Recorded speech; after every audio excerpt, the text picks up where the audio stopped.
ગુજરાતમાં ઇલેક્શનનો માહોલ છે. છેલ્લી ઘડીનો પ્રચાર ચાલી રહ્યો છે. ઘણી બધી જગ્યા એવી છે કે જ્યાંથી એવા વિડીયો સામે આવ્યા કે જ્યાં ભારતીય જનતા પાર્ટીના જેટલા પણ ઉમેદવાર છે એમાં અહંકાર અને ઈગો જોવા મળ્યો. એ લોકોને એવું લાગી રહ્યું છે કે અમને ફક્ત કમળના આધારે જ મત મળે છે અને લોકોને કહેતા પણ નજરે પડ્યા કે તમારા 1, 2 કે 5, 6 વોટથી અમને કોઈ જ ફરક નથી પડવાનો. અમે જીતીએ છીએ તો ફક્ત ને ફક્ત કમળના નિશાન ઉપર. નમસ્કાર, આપ જોઈ રહ્યા છો નિર્ભય ન્યૂઝ અને હું છું આપની સાથે રિદ્ધિ. ગુજરાતમાં જ્યારથી ઇલેક્શનનો માહોલ આપણને દેખાયો, જ્યારથી ફોર્મ ભરવાના શરૂઆત થઈ અને એ જ પછી જ્યારે છેલ્લી ઘડીનો પ્રચાર ચાલી રહ્યો છે ત્યારે આપણને એવું દેખાયું કે ઉમેદવારોમાં તો અહંકાર આવી ગયો છે.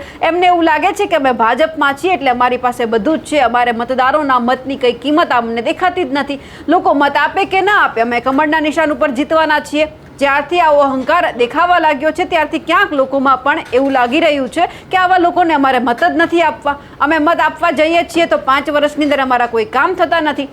અમદાવાદની અંદર જે હાથીજણ રામોલ વિસ્તાર છે એમનું જે વિનોબા ભાવે એક નગર છે અને એમાંથી જ હવે લોકોએ વિરોધ કર્યો છે. ભારતીય જનતા પાર્ટીના ખેસ ઉતારીને ફેંકી દેવામાં આવ્યા છે અને સીધું જ કહી દીધું છે કે લોકો આવીને કોર્પોરેટર આવીને જે જૂના નેતાઓ છે આવીને કહી જાય છે કે તમારા 40-50 મતથી અમને કંઈ ફરક નથી પડવાનો, અમે ફક્ત કમળના નિશાન ઉપર જીતી રહ્યા છીએ. સવાલ અહીંયા એ થઈ રહ્યો છે કે જ્યારે આવા લોકોમાં અહંકાર આવે છે ત્યારે સ્વાભાવિક છે કે અમને સમજવું જોઈએ કે આખરે તમામ જે લોકો મત આપવા માટે આવે છે એમના જ હાથમાં બધું છે કે તમને જીતાડવા કે ન જીતાડવા. પછી ભારતીય જનતા પાર્ટી ઉપર આક્ષેપ લાગે કે ઈવીએમમાં ગોટાળો કરવામાં આવ્યો છે. સ્વાભાવિક છે કે તમને જ્યારે જીતો છો ત્યારે ફક્ત તમે નરેન્દ્ર મોદીના નામે મત માંગો છો, ક્યારે કમળના નામે મત માંગો છો. એક વખત તમે જે કામ કર્યા છે એમના નામે તો મત માંગીને જુઓ, લોકો આપે છે ખરા.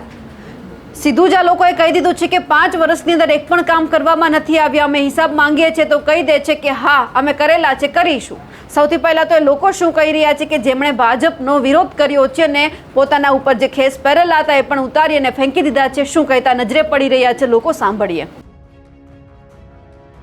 વિનોબા ભાવેનગરના નાગરિક છીએ. આટલા વર્ષોથી અમે ટેક્સ ભરીએ છીએ. અમને રોડની સુવિધા નથી, લગ્ન માટે હોલની સુવિધા નથી, લાઇનમાં બ્લોકની સુવિધા નથી, બરાબર, સરકારી દવાખાનું નથી. આ બધી રજૂઆતો અમારે છે. એના બદલ અમે બહુ ત્રાસી ગયા છે. એટલે હવે આ કેસ હવે ઉતારીએ છીએ.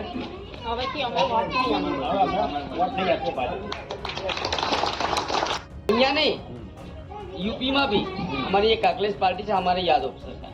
અમે એક જણને જોડ નહીં લડતા બીજેપી માટે. ત્યાં બી લડું છું, અહીંયા બી લડું છું. છેલ્લા 15 વર્ષથી હું વોટ આલતો આવ્યો બીજેપીને.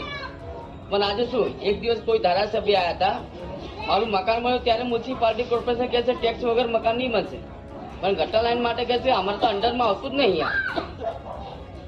આ તો તકલીફવાળી વાત છે ને. બરાબર, અમે તમને વોટ આપ્યા છે, વિજય બનાવ્યો છે, પણ થોડું અમારા હવે અમને એક આધાર કાર્ડ હું મેઘાણીનગર રહેતો હતો, ત્યાં આ સર્વ બોર્ડમાં અમે ઇલેક્શન આપતા હતા, વોટ આવતા હતા.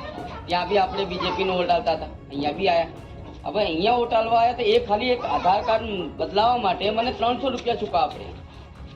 તો પછી શું મતલબ? કોઈ મતલબ ખરા? 10% એક જ મકાન માના નામે હોય યા છોકરાના નામે હોય. હવે દરેક મકાન બધાના નામે થોડી હોય, મા બાપના. એટલે આ બધી વસ્તુ બી થોડા સરકારને જોવું જોઈએ.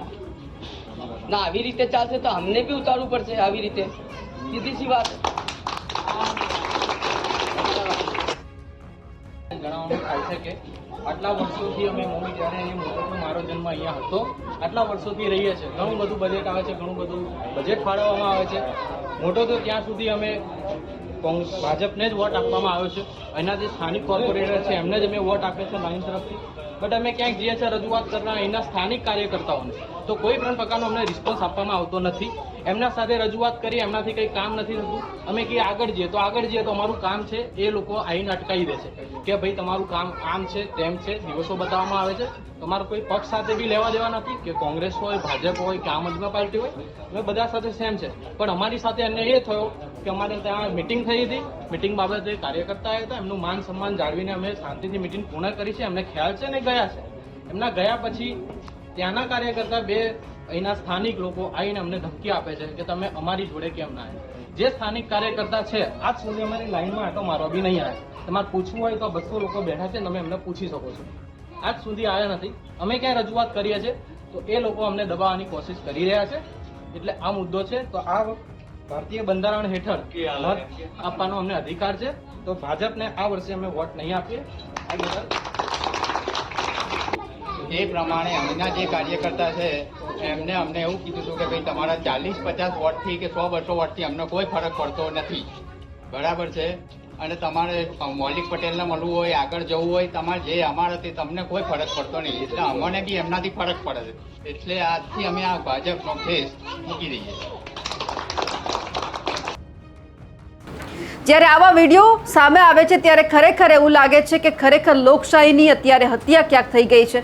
આ ઉમેદવારોને એવું જ લાગે છે કે અમે જે નિશાન ઉપર ઊભા છીએ કદાચ અમને એ જ નિશાન જીતાડી દેશે, તો પછી લોકો પાસે મત કયા મોઢેથી માંગવા જાય છે. એમને એવું લાગે છે કે કમળના નિશાન ઉપર આ લોકો મત આપવાના છે. તો એક વખત ઉમેદવારોને કહેવાનું કે તમે પણ કામ કરો, કામ કરશું તો તમારા નામે જ્યારે મત માંગવા જશો તો લોકો તમને ઓળખશે, તમને મત આપશે, કમળના નિશાનને નહીં. તમારી ઓળખ શું છે? કમળનું નિશાન. તમારું કોઈ નામ પહેચાન કંઈ છે જ નહીં. તમે ફક્ત નરેન્દ્ર મોદીના નામે મત માંગવા માટે નીકળો છો, કમળના નામે મત માંગવા નીકળો છો. 5 વર્ષમાં સારા કામ કરશો તો આવનારી 5 વર્ષ પછી જે ચૂંટણી આવશે એમાં તમારે કમળ કે નરેન્દ્ર મોદીના નામે મત નહીં માંગવા પડે, લોકો તમને ઓળખશે. હાથીજણ રામોલ વિસ્તારમાંથી જે આ મામલો સામે આવ્યો છે તેમને લઈ આપ શું માનો છો? કમેન્ટ કરીને ચોક્કસથી જણાવજો. સાથે જ અમારી નિર્ભય ન્યૂઝ ચેનલને લાઇક, શેર અને સબસ્ક્રાઇબ કરવાનું ભૂલશો નહીં. નમસ્કાર.